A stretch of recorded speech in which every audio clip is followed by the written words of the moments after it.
Hello বন্ধুরা, সবাইকে অনেক অনেক অনেক ভালোবাসা। আজকে এসেছি একজন মাটির পাত্র তৈরি করে যারা, তাদের বাড়িতে।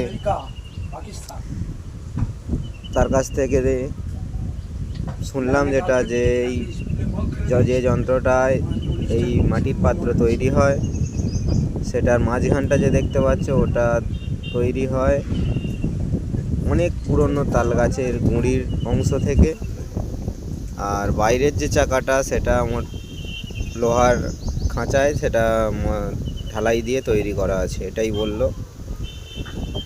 এখন এই পুরনো যন্ত্র এরা এতেই তৈরি করে। আমি জিজ্ঞাসা করলাম যে মোটরে হয় না? বলল না, মোটরে এটা করা যায় না, কারণ অনেকবার এটা থামাতে হয়, আবার চালাতে হয়, যার জন্য মোটরে এটা খুব অসুবিধে হবে।